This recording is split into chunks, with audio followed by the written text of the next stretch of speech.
Hi there. My name is Sarah, and I'm known online as the Textile Anthropologist. Thank you so much for joining me today. My mission as the Textile Anthropologist is to build a public textile literacy. So, what that means is I think that I'm helping people appreciate and understand textiles and the resources, skills, and human stories that they carry. So I really come to this work as both a formal apparel designer and a professional researcher. I really care deeply about the environment and about people, and I think most of us do too. And those threads come together in the work that I do now as the textile anthropologist.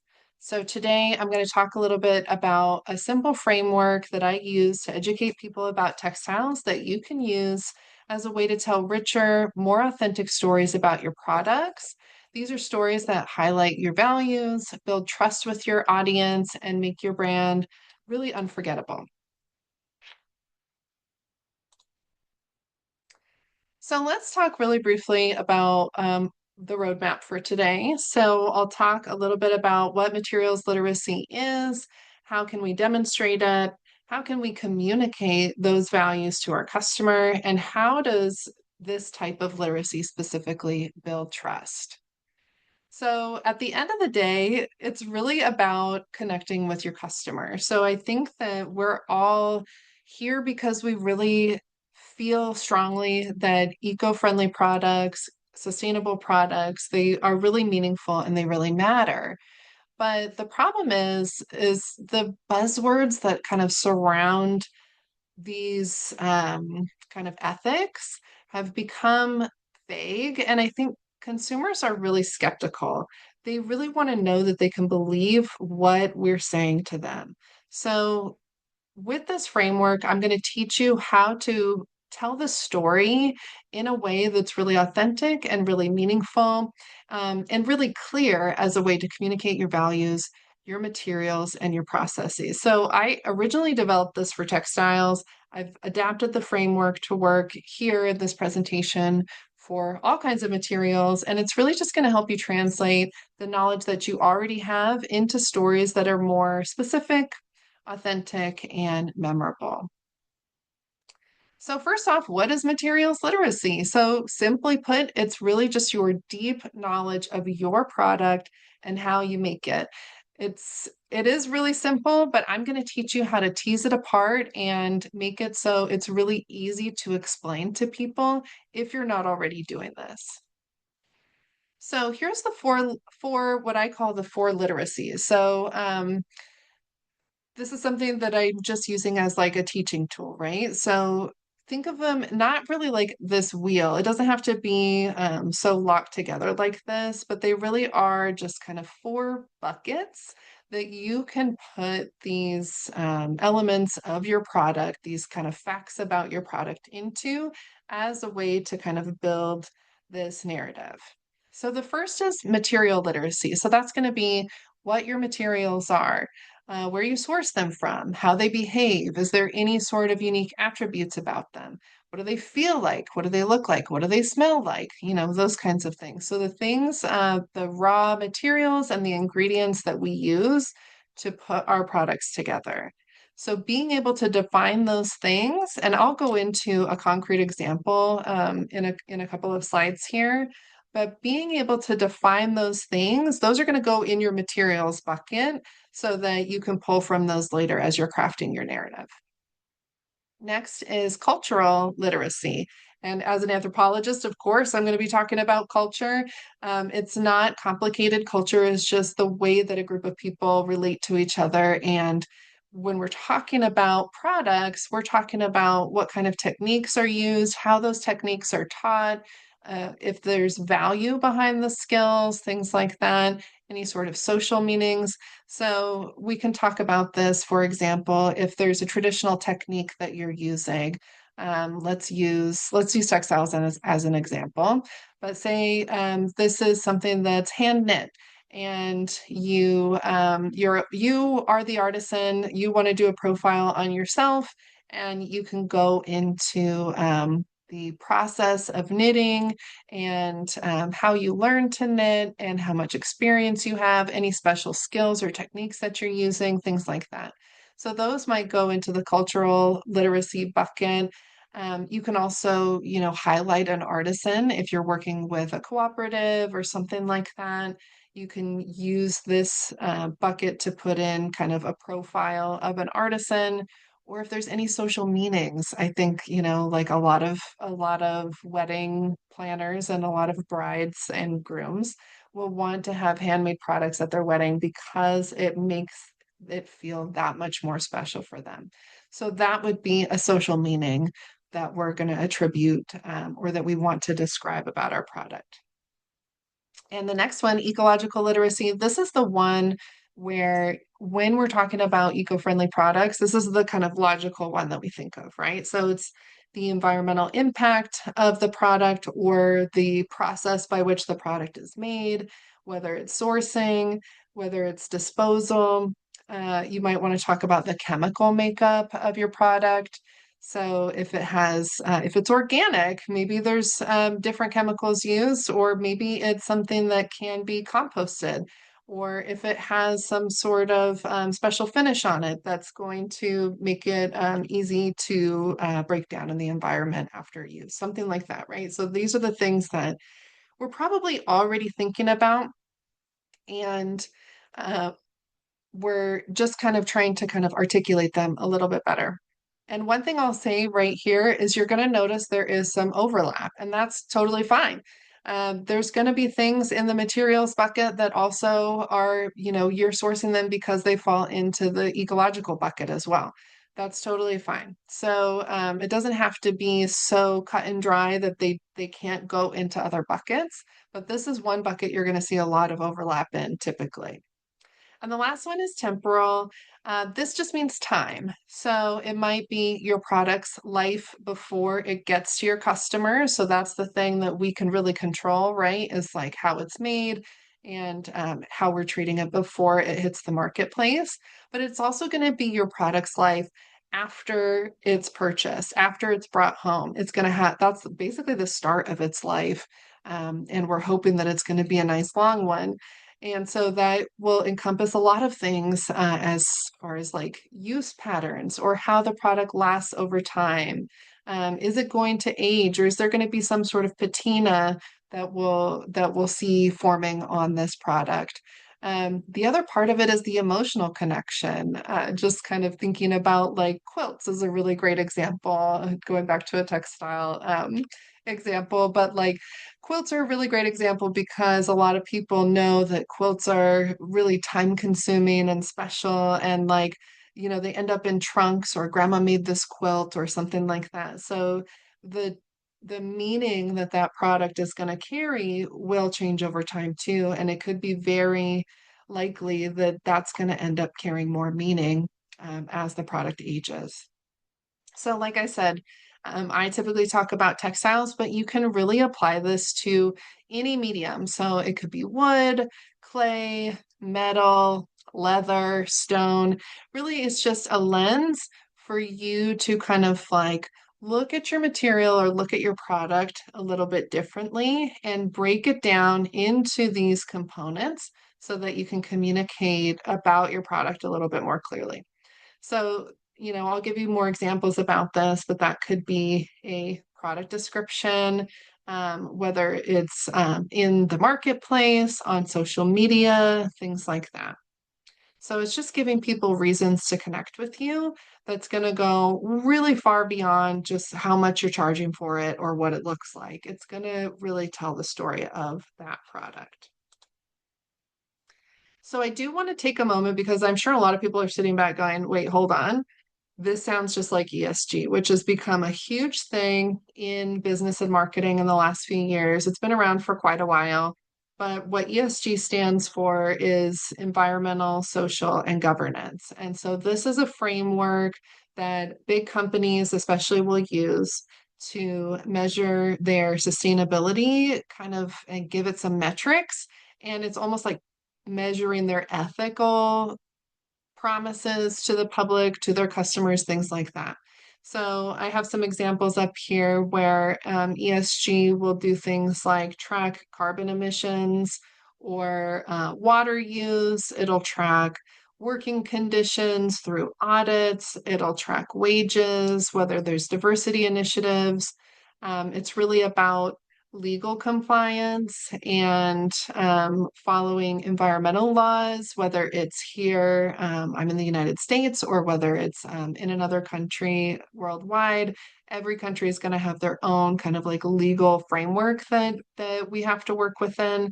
So it's really understanding that legal foundation depending on where we're sourcing and where our products are coming from in each step of the life cycle. And lastly, it's really about transparency and, ultimately accountability. So this is a way for companies to really put out there that they are making an effort to track these things and put it in a report, usually for shareholders, but most of the time you'll see these on um, websites that you can download, for big companies and things like that. So it's a really powerful tool for companies to kind of be accountable for these things and to show that they're thinking about these things. But at the end of the day, ESG it's a reporting framework. It's not really meant for that kind of connecting to the customer aspect, the storytelling that we tend to do, and frankly, the educating that we have to do as handmade sellers. And as many of us are small businesses, we really do have to educate our consumer about why it's worth the investment and how it's going to benefit them over time. So ESG can really feel distant or like kind of abstract to everyday customers. And materials literacy, it builds on the same values, but it really humanizes them. So instead of just saying like, this is made of organic cotton, you might say, this is made of cotton that was grown in Texas using rain-fed irrigation. And that means that it supports local biodiversity through these other initiatives, things like that. So it's really a detail that transforms a checklist item, like a check the box kind of compliance thing, into actually a story or a narrative that customers can really envision, and it paints a picture for them that they can really connect to. So, how do we make this happen? So, one thing I love about this is when you do the work kind of behind the scenes of brainstorming into your buckets, you really, what you have is kind of a flexibility that you can really just pull from those buckets as you see fit. So once you've mapped your product across these kind of four literacies, the four buckets that we discussed, you can start kind of weaving those stories into your brand. So however you're kind of feeling you need to pull from those. So one really quick way that a lot of people want to have a script for is like an elevator pitch for either a networking event or it's a conference or something like that. You can pull from, bucket A and bucket C and see if you can put like just a quick two sentences together about your brand that's going to hit on your values and really kind of create some sort of vision in someone's mind about who you are. I think marketing language, whether that's in social media or any other sort of like, you know, marketing materials, pamphlets, conference seminars, things like that. It gives you kind of a foundation so that that messaging is really consistent. If you're using similar examples or you're using consistent language across all those buckets, and you're able to say those things consistently across all your channels. And then I think for me specifically, obviously, product descriptions is a huge way that you can use this. And this might be a way that you can play with it right away, is thinking about how you would rework your product descriptions. I know for me, when I have my shop, I really labored over product descriptions. And this was something that, would have been really useful for me at that time. So it really is just kind of, whether it's packaging or whether you're selling someone face to face or you're building your website out for the first or 20th time, just kind of gives this like foundational, I want to say like a safety net almost of just language and descriptors that you can use to describe your stuff across all your channels. So let's get into a really concrete example. And so let's imagine you are a ceramics artist and you'll have an open studio maybe once a month and you showcase your work and you are part of a cooperative or an art studio. Maybe you have an online shop. There's a lot of ways that your products get to people.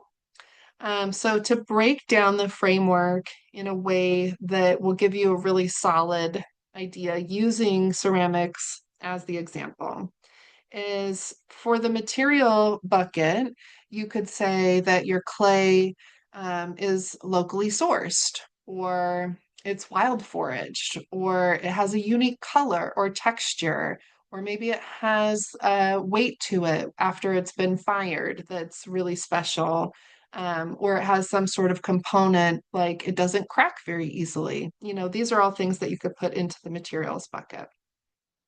For the cultural, maybe you learned your pottery technique from a apprenticeship in Japan with a master potter. Sounds amazing. And so you could talk about that master potter that you learned from, or traditional techniques that you incorporate, or that maybe that you've adjusted for your own practice now that you're not working under that master potter, something along those lines, right? So, or like what is meaningful to you about the way that you create your products is another story that can go under this bucket. And then ecologically, so maybe you would fire your pieces, and there could be many reasons for that. Maybe you like the patina that the wood fire gives it, but maybe it's to reduce electricity, or there's established kind of recycling practices that you have in your studio in order to reduce the waste that comes out of your studio. And of course, all of your glazes are lead free, which is something that you might want to identify as well and talk about a little bit more about why you chose that decision. Again, you can see that there's already overlap, right, with the ecological and the material and the cultural. And temporal, lastly, maybe your plates develop some sort of patina after use, or when they heat, maybe the color of the glaze changes slightly, something along those lines, right? Maybe you want it to be dishwasher safe, and so you make sure that that's well known about how to use your product over time. Something to communicate that it really is supposed to be a lifelong product. So, you're not just saying like, I make mugs or I make handmade ceramic dishes. You're really telling the story about the material, the tradition, the ecology of those products, and the time that it takes. So it really kind of creates this like resonant story and narrative framework that you can kind of carry forward in the way that you talk about that product. So it could go from, our mugs are handmade and eco-friendly. That's how we start, right? Which is true. Those are facts. They're made by hand and they're eco-friendly. But how are we going to define eco-friendly? And we can even say, like, how are we going to define handmade? So you can kind of morph that using these elements from this example to say, these mugs are hand thrown from locally sourced clay and glazed with ash technique. Each mug is designed to last a lifetime and it will develop a unique patina, something along those lines, right? I'm just kind of spitballing here using these keywords that I'm seeing on the screen. So it really becomes this vivid, specific, and trustworthy account of what is going on behind the scenes of your product. So that's it for me. I'm just going to wrap up by saying, there's a lot of things that I think are benefits for just being better stewards of our own products, especially with how well we know them. So it's not just about getting a better caption for your social media. It's about deepening the connection with your audience and really communicating your values. You can build trust through that transparency. It allows you to stand out in a crowded market better, to clarify your brand identity, and it really aligns your brand identity with your public story and all of the actions that you're taking as kind of like your marketing mix, I guess.